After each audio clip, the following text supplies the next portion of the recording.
तो मैं तो कहता हूँ जो आ रखे थे ना आज जो कॉन्फ्रेंस में जिन्होंने योजना के लिए वो करा, पहले तो रिस्पेक्ट करो फौजियों को। मेरे को अभी किसी ने फ़ोटो भेजी, सारे फौजियों को तो सावधान में पीछे खड़ा कर रखा है, आगे बैठ रखे हैं सारे के सारे नेताजी लोग।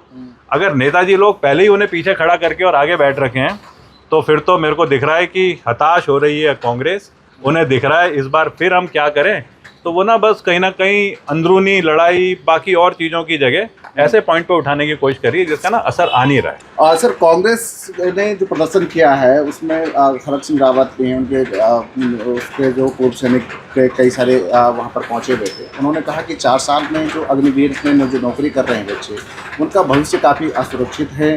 वो 4 साल में सिर्फ बंदूक पकड़ना जो है वो बच्चे जानते हैं, ऐसे में उनका भविष्य क्या होगा उस पर सरकार की कोई मंशा नहीं है साहब। जब मैं छोटा था ना, तो मैं जब कोई एग्ज़ाम देता था तो तैयारी देख के लगता था कि शायद मेरा पास होना असुरक्षित है। ऐसे ही जब आपको दिखता है कि भविष्य में आपका राजनीतिक प्रक्रिया जो है वो असुरक्षित है तो आपको हर चीज़ नेगेटिव दिखती है। वही हाल है इस टाइम पे कांग्रेस का। उनको ना कोई मुद्दे नहीं दिख रहे विपक्ष पार्टी होते हुए। लेकिन मैं इसको दूसरे तरीके से बोलना चाहूँगा, एक पॉजिटिव नज़र से अग्निवीर के बारे में। देखो, इंडियन आर्मी है, मैं तो उस ऑर्गेनाइजेशन से आता हूँ और मेरे को उसी ऑर्गेनाइजेशन ने सिखाया भी है। ये वो संस्था है जिसमें कोई अजूबे नहीं जाते हैं। इसमें इस समाज से हर इंसान अपने बच्चों को भेजना चाहता है जिसके अंदर भावना होती है। और इसमें ना 17.5 साल का एक लड़का जब ज्वाइन करता है इसको, 17.5 साल से 21.5 साल तक, अब 22 साल हो गया है, वो जब ज्वाइन करता है और इस ऑर्गेनाइजेशन के अंदर रहता है तो ऐसा नहीं है कि उससे पहले उसी के अंदर राष्ट्रवाद था, लेकिन प्रक्रियाएं जो फॉलो कराई जाती हैं आर्मी के अंदर वो आपको एक प्रॉपर चरित्र निर्माण, कैरेक्टर बिल्डिंग जिसे बोलेंगे, वो बना करके ऐसा बना देती है कि सबसे विपरीत परिस्थितियों में जब कहीं ज़रूरत पड़ती है तो इस ऑर्गेनाइजेशन जिसे इंडियन आर्मी बोलते हैं उसे बुलाया जाता है। चाहे वो दुश्मन हो, चाहे आपदाएं हो, चाहे वो कहीं कोई भी प्रक्रिया हो, उसमें ब्रिज लॉन्चिंग हो, उसमें आर्मी को इस्तेमाल करा जाता है। मतलब जब सबके विश्वास ख़त्म हो गए कि आगे काम नहीं हो सकता है, तब इंडियन आर्मी को लगाया जाता है। अब ये इंडियन आर्मी ऐसी ऑर्गेनाइजेशन है जो अपने अंदर जो नौकरी कर रहे हैं उनको इस तरीके से उत्साहित करती है कि जब ज़रूरत पड़ेगी तो कोई फ़ोन नहीं, कोई लिखित आदेश नहीं, अब बगैर लिखित आदेश के मौखिक आदेश पे आपको सर्वोच्च बलिदान देने जाना पड़ेगा।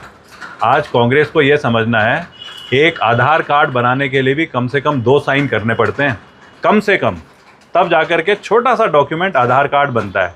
और इंडियन आर्मी टेलीफोन पे वर्बली बगैर किसी सिग्नेचर के आदेश देती है और पूरी सेना जाकर के अपने को शहीद के दर्जे पे पहुंचाने के लिए कहीं नहीं झिझकती। अगर ये संस्था ऐसी है तो इस संस्था की प्रक्रिया कैसे गलत हो सकती है यार। इस संस्था ने बनाई एक प्रक्रिया जिसका नाम रखा अग्निवीर, जिसमें 4 साल के लिए एक टूर ऑफ ड्यूटी, जिसमें 4 साल के लिए आपने एक अपनी नौकरी देनी है। यार अग्निवीर में कुछ चीज़ें सही तरीके से अगर समझ में आ जाएं तो खाली एक ही प्रक्रिया है जो अग्निवीर में ना लगता है कि बड़ी नेगेटिव हो सकती है। वो है कि 25% ही रिटेन करे जाएंगे, 75% को रिटेन नहीं करा जाएगा। लेकिन अग्निवीर प्रक्रिया में ये भी दिया हुआ है कि 75% को बाहर सेकंड जिसे बोलेंगे ऑल्टरनेट जॉब, उसका ट्रांजिशन होगा सेकंड जॉब में, उसमें कराने की प्रक्रिया करी जाएगी। आज उत्तराखंड में तो जोश ही जोश है, सब में अंदर उत्साह भरा हुआ है। 17 जुलाई को हमारे मुख्यमंत्री श्री पुष्कर सिंह धामी जी ने एक घोषणा करी थी। उस घोषणा से ना सबके अंदर, युवाओं के अंदर, फौजियों के परिवार के अंदर, एक्स सर्विसमैन के अंदर हौसला ही हौसला बढ़ रहा है। और वो घोषणा थी कि उत्तराखंड में पहले राज्य बना है, उत्तराखंड में अग्निवीर को रिहेबिलिटेट, पुनर्वास सेल बनाई जाएगी। अग्निवीर पुनर्वास सेल बन रही है, लड़कों के अंदर जोश बढ़ता जा रहा है। मैं अभी गैरसैंण गया कोई 15-16 दिन पहले, अरे यार लड़कों में ऐसा जोश था कि हमने गैरसैंण में, भराड़ी सैंड में अभी 5 दिन पहले अग्निवीर प्रक्रिया के लिए एक नया कैंप शुरू करा है।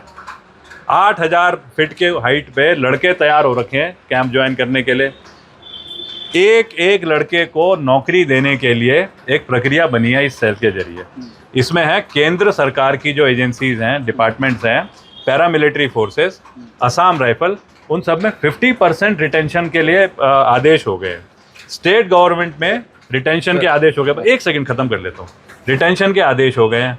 अब खाली बस थोड़ा सा ना ब्रिजिंग करने की जरूरत है कि अग्निवीर का पहला जो बैच है वो आ रहा है 31 दिसंबर को, दूसरा बैच आ रहा है 31 जनवरी को। पहले 2 ही बैच हैं जो बड़े लेवल पे 1200 अग्निवीरों को उत्तराखंड में वापस आ रहे हैं।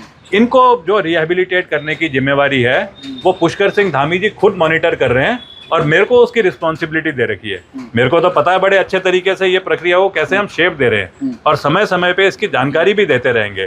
केंद्र सरकार पूरी कोऑर्डिनेटेड तरीके से काम कर रही है। Ministry of defence, ministry of home affairs और तीसरा स्टेट गवर्नमेंट एक समन्वय बना रही है। उसमें अगर सवाल उठाए जाते हैं तो यार उन चीजों को ना हमें ध्यान नहीं देना चाहिए, हमें लेके चलना चाहिए प्रक्रिया में अच्छाइयाँ क्या है। तो मैं तो कहता हूँ जो आ रखे थे ना आज जो कॉन्फ्रेंस में जिन्होंने योजना के लिए वो करा, पहले तो रिस्पेक्ट करो फौजियों को। मेरे को अभी किसी ने फोटो भेजी, सारे फौजियों को तो सावधान में पीछे खड़ा कर रखा है, आगे बैठ रखे हैं सारे के सारे नेताजी लोग। अगर नेताजी लोग पहले ही उन्हें पीछे खड़ा करके और आगे बैठ रखे हैं तो फिर तो मेरे को दिख रहा है कि हताश हो रही है कांग्रेस। उन्हें दिख रहा है इस बार फिर हम क्या करें, तो वो ना बस कहीं ना कहीं अंदरूनी लड़ाई बाकी और चीज़ों की जगह ऐसे पॉइंट पे उठाने की कोशिश करिए जिसका ना असर आ नहीं रहा है। ठीक है।